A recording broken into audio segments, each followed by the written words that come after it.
नमस्कार। महापुरुषों का कहना है कि कविता हमें बेहतर इंसान बनने में सहायता करती है।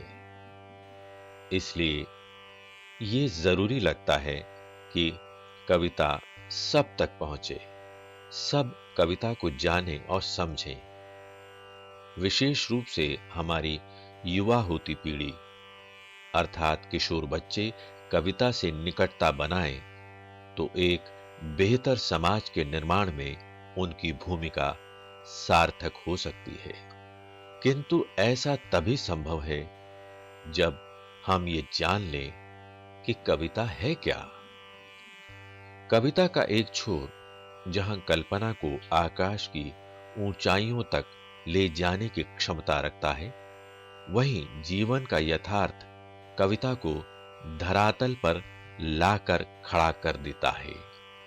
यही अंतर्विरोध ही कविता का जनक है। कविता का भाव जगत छात्रों के लिए हमेशा से जिज्ञासा का कारण बनता रहा है। इस श्रृंखला के कार्यक्रमों में उनकी इन्हीं जिज्ञासाओं का उत्तर खोजने का प्रयास किया गया है।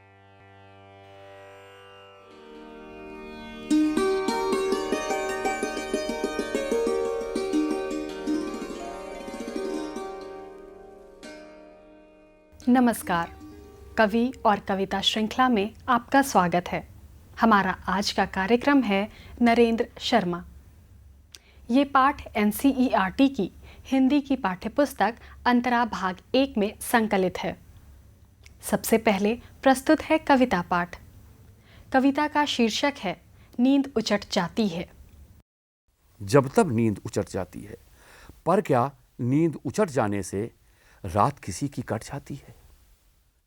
देख देख दुस्वप्न भयंकर, चौंक चौंक उठता हूं डर कर। पर भीतर के दुस्वप्नों से अधिक भयावह है तम बाहर। आती नहीं उषा, बस केवल आने की आहट आती है। देख अंधेरा नयन दूखते, दुश्चिंता में प्राण सूखते। सन्नाटा गहरा हो जाता जब जब श्वान श्रृगाल भूखते। भीत भावना भोर सुनहली नयनों के निकट लाती है। मन होता है फिर सो जाऊं, गहरी निद्रा में खो जाऊं। जब तक रात रहे धरती पर, चेतन से फिर जड़ हो जाऊं। उस करवट अकुलाहट थी, पर नींद नई इस करवट आती है। करवट नहीं बदलता है तम, मन उतावलेपन में अक्षम। जगते अपलक नयन बावले, थिर न पुतलियां निमिष गए थम। सांस आस में अटकी, मन को आस रात भर भटकाती है। जागृति नहीं अनिद्रा मेरी, नहीं गई भवनिशा अंधेरी। अंधकार केंद्रित धरती पर देती रही ज्योति चक फेरी। अंतर नयनों के आगे से शिला नतम की हट पाती है। जब तब नींद उचट जाती है, पर क्या नींद उचट जाने से रात किसी की कट जाती है? अभी आपने सुना कविता पाठ। आइए अब देखते हैं कवि नरेंद्र शर्मा की कविता के भिन्न भिन्न बिंदुओं का विश्लेषण। विषय विशेषज्ञ हैं दिल्ली विश्वविद्यालय के सेवानिवृत्त प्रोफेसर तथा सुप्रसिद्ध आलोचक डॉक्टर अजय तिवारी। अब हम नरेंद्र शर्मा की कविता नींद उचट जाती है पढ़ेंगे और उसकी चर्चा करेंगे। हर कवि अपने विशेष ऐतिहासिक दौर का प्रतिनिधित्व करता है। उस दौर की अपनी कुछ विशेषताएं होती हैं जो उन कविताओं के माध्यम से व्यक्त होती हैं। नरेंद्र शर्मा उत्तर छायावादी दौर के कवि हैं। उत्तर छायावाद किसे कहते हैं, बहुत संक्षेप में इसे समझ लेना हमारे लिए आवश्यक है। छायावाद के बाद और जो प्रगतिशील आंदोलन चला उसके पहले ये बीच का दौर है जो बहुत संक्षिप्त अवधि है, मुश्किल से 7-8 साल का दौर है, 10 साल का दौर है। इस दौर में जो कविताएं लिखी गई वो उत्तर छायावाद की कविताएं कही जाती हैं। इनमें छायावाद काल का स्वर भी मौजूद है, जैसे उसका रोमांस मौजूद है, उसकी कल्पनाशीलता मौजूद है, उसका व्यक्तिवाद मौजूद है। लेकिन जो छायावाद समाज के अन्याय का विरोध करने के लिए कल्पना में एक और संसार बनाता था, यहां वो काल्पनिक संसार नहीं है और इसलिए वास्तविक संसार की मारें, उसकी ठोकरें, उसकी पीड़ाएं अधिक मुखर होकर आई हैं। लेकिन व्यक्तिवाद के कारण इन पीड़ाओं का समाधान खोजने के लिए जो सामूहिक प्रयत्न होना चाहिए वो नहीं है। ऐसा प्रयत्न प्रगतिवाद में दिखाई पड़ता है, जहां कोटि कोटि कर चरण उठ के अपनी यातना के विरुद्ध संघर्ष करने आते हैं। तो कल्पना लोग छूट चुका है, लेकिन सामूहिक संघर्ष का विकल्प नहीं आया है। ऐसे में जो व्यक्तिगत स्वर है वो बहुत प्रमुख हो जाता है और ऐसे स्वर को समाज उस समय तक स्वीकार करने के लिए तैयार नहीं था। लेकिन ये कवि तो बड़े आदर्शवादी हैं और समाज इनको आदर्शवादी नहीं समझता, क्योंकि ये समाज से विद्रोह कर रहे हैं। तो विडंबना ये है कि समाज इनको पापी समझता है या अपराधी समझता है या असामाजिक समझता है और ये स्वयं समाज की बुराइयों के खिलाफ लड़ना चाहते हैं और एक विकल्प की खोज करना चाहते हैं, साथ साथ अपने आदर्शवाद को बनाए भी रखना चाहते हैं।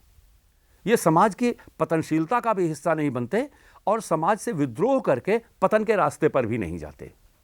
इसलिए इनकी कविता की दुनिया सीमित होते हुए भी बड़ी कठिन दुनिया है, बड़ी चुनौतीपूर्ण दुनिया है और ऐसी चुनौतियां समझी जा सकती हैं कि कितनी जटिल होगी, कितनी कठिन होगी। इसलिए इसमें मस्ती है, आदर्शवाद है, स्वप्न है और व्यक्तिवाद है, लेकिन साथ साथ संसार की पीड़ा का गहरा एहसास भी है। हर कविता में एक ही तरह से ये सारी चीजें नहीं आती हैं। इस नींद उचट जाती है कविता में ये भाव हूबहू उस तरह नहीं आते जिस तरह सुमन जी की बहुत सी कविताओं में आते हैं या नरेंद्र शर्मा की ही दूसरी कविताओं में आते हैं या बच्चन जी की और दिनकर जी की कविताओं में आते हैं। हूबहू उसी तरह नहीं आते। हालांकि ये चारों कवि उत्तर छायावाद के प्रमुख प्रतिनिधि कवि कहे जाते हैं। लेकिन इस शीर्षक से ही पता चल जाता है कि नींद उचट जाती है। कवि सुख की नींद सो नहीं पाता। ये नींद का उचट जाना बताता है कि जो पीड़ाएं हैं उन पीड़ाओं से ये कवि अपने को निर्लिप्त नहीं रख पाता। उसमें वो पीड़ाएं उसको, और ये पीड़ाएं केवल निजी नहीं हैं। कविता इस बात की गवाही स्वयं देगी। जब तब नींद उचट जाती है, जब तब उचट जाती है, आए दिन की बात है, अक्सर उचट जाती है। जब तब नींद उचट जाती है, पर क्या नींद उचट जाने से रात किसी की कट जाती है? नींद उचट जाने से रात नहीं कटती, बल्कि नींद उचट जाने के बाद रात काटना मुश्किल हो जाता है। और नींद क्यों उचट जाती है, असल सवाल यह है। और कविता जब यह सवाल उठाती है क्या नींद उचट जाने से रात कट जाती है, तो निश्चित रूप से पाठक के मन में यह सवाल अपने आप पैदा होता है कि तब फिर नींद उचट क्यों जाती है। और उसका जवाब हमेशा कवि पूरी तरह दे जरूरी नहीं है। कवि इशारे करता है, जवाब तो पाठक अपने अनुभव से स्वयं खोजता है। और इसीलिए कविता का गुण है, और नरेंद्र शर्मा इस मायने में एक श्रेष्ठ कवि हैं, कविता का गुण है कि वो पाठक की कल्पना को उसके अनुभव के भीतर से सक्रिय कर देती है। और इस कविता में यही काम कवि करता है। देख देख दुस्वप्न भयंकर, चौंक चौंक उठता हूं डर कर।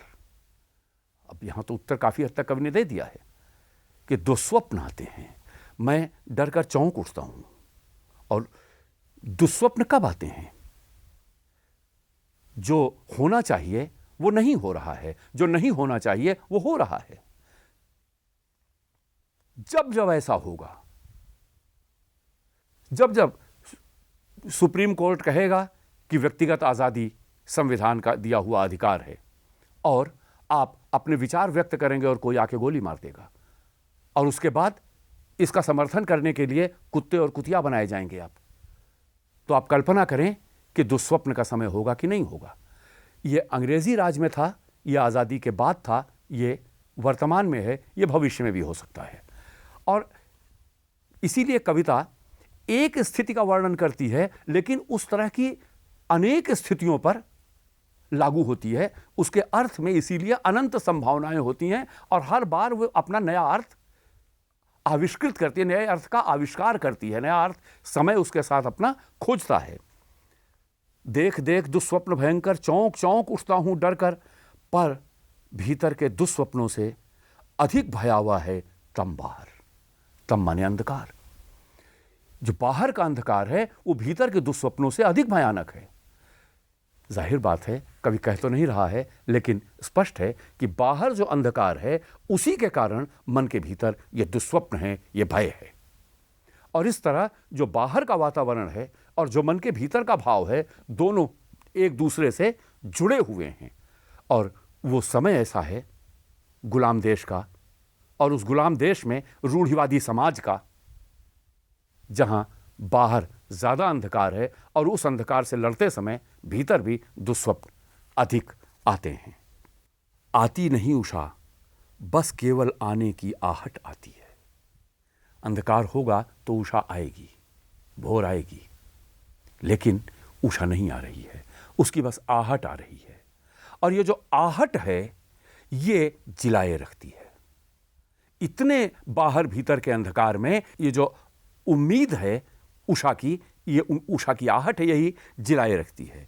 देख अंधेरा नयन दुखते, दुश्चिंता में प्राण सूखते। अंधेरा देखकर आंखें दुखने लगी हैं। आंखें दृश्य देखकर नहीं दुखती, ये देखने की बात है। अंधेरा जहां कुछ नहीं दिखाई पड़ता वहां आंखें दुखने लगती हैं। जहां कुछ नहीं दिखता वहां देखने की कोशिश कीजिए, बहुत ताकत लगती है। जहां उम्मीद ना हो वहां उम्मीद बांधे रखने की कोशिश कीजिए, बड़ी ताकत लगती है। उसकी तरफ इशारा है। सन्नाटा गहरा हो जाता जब जब श्वान श्रृगाल भूखते। अंधेरे में तो कुत्ते और सियार बहुत भूखते हैं, और जब कुत्ते और सियार भूखते हैं इस अंधेरे में तो सन्नाटा और गहरा हो जाता है। कुत्ते और सियार तो सन्नाटे को तोड़ते हैं, लेकिन उनकी आवाज डर पैदा करती है, इसलिए सन्नाटा और गहरा हो जाता है। भीत भावना भोर सुनहली नयनों के निकट लाती है। ये जो डर की भावना है ये सुनहली भोर को आंखों के नजदीक नहीं आने देती। मन होता है फिर सो जाऊं, गहरी निद्रा में खो जाऊं, जब तक रात रहे धरती पर चेतन से फिर जड़ हो जाऊं। यहां आप देखें कि जो बाहर का अंधकार है, जो मन का दुस्वप्न है, ये सब मिलके जड़ता पैदा करते हैं। और ये दुस्वप्न, ये निराशा, ये अन्याय सहा नहीं जाता, और इसका विकल्प कोई दिख नहीं रहा है समाज में। तो इस यातना से मुक्ति पाने का क्या तरीका है? कभी कल्पना लोक में भाग नहीं सकता और कहीं कोई विकल्प नहीं है, तो इसका तरीका यह है कि लगता है फिर सो जाऊं, क्योंकि सो के कट जाए अगर तो इस सब यातना से बच जाएंगे। ये सोना इस यातना से बचने की आकांक्षा मात्र है, लेकिन सोना एक अलग तरह की जड़ता है, क्योंकि यथार्थ से पलायन है और यथार्थ जड़ बनाने वाला है।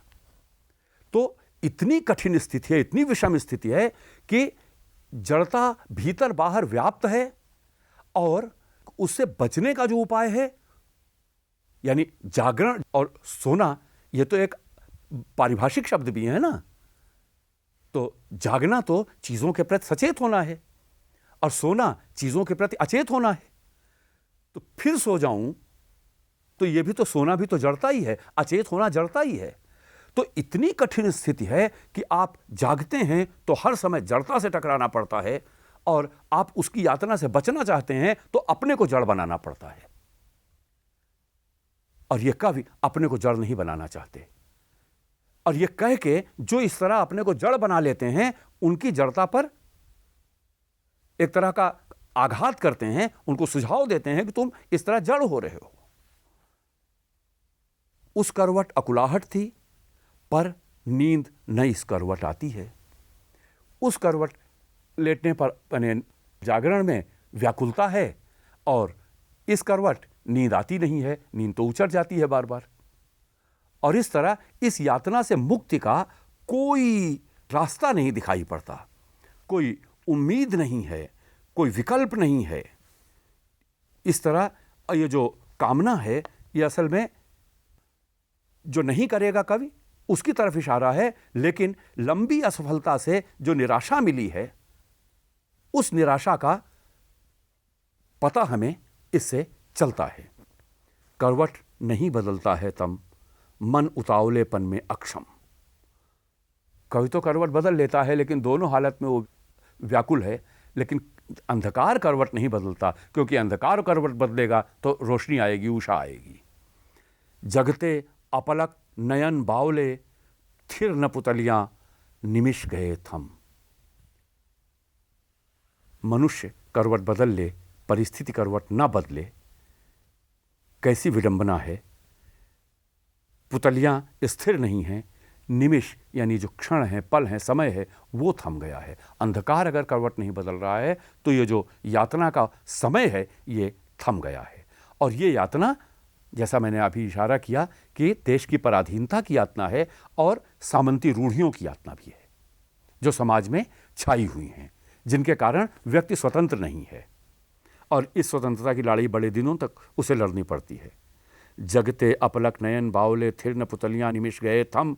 सांस आस में अटकी, मन को आस रात भर भटकाती है। सांस आशा में अटकी हुई है, इसलिए मरने नहीं पाता, आशा बनी हुई है कि शायद कुछ हो, और आशा मन को रात भर भटकाती है, क्योंकि मर जाएं तो मुक्ति मिल जाए, लेकिन मर नहीं सकते क्योंकि आशा है। जागृति नहीं अनिद्रा मेरी।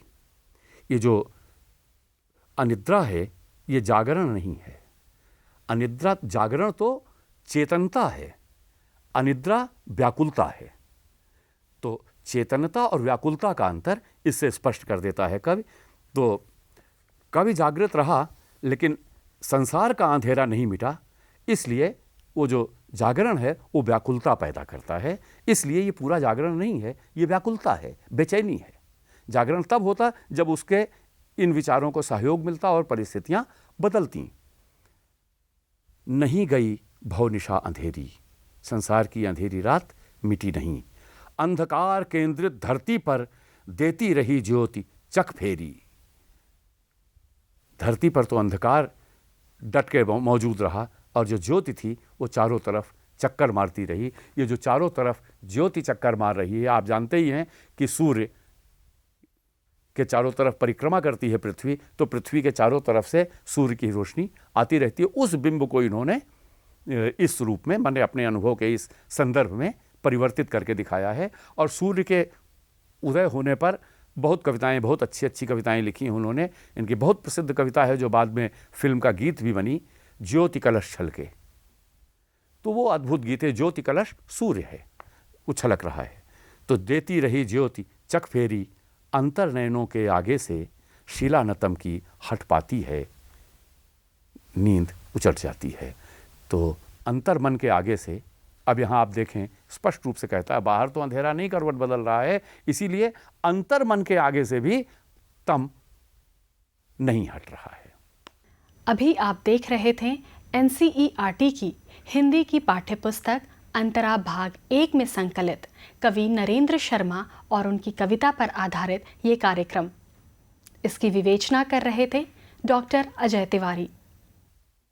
आशा है ये कार्यक्रम आपको पसंद आया होगा, लेकिन फिर भी यदि आपके मन में कोई प्रश्न हो, कोई जिज्ञासा हो, तो अपने मित्रों या अपने अध्यापकों से ज़रूर चर्चा करें और हमें पत्र भी लिखें। हमारा पता है संयुक्त निदेशक CIET, चाचा नेहरू भवन, NCERT, श्री अरविंद मार्ग, नई दिल्ली 110016। इसी के साथ हमारा आज का कार्यक्रम संपन्न होता है। अगले कार्यक्रम में एक अन्य कवि और उनकी कविताओं के साथ हम फिर हाजिर होंगे। तब तक के लिए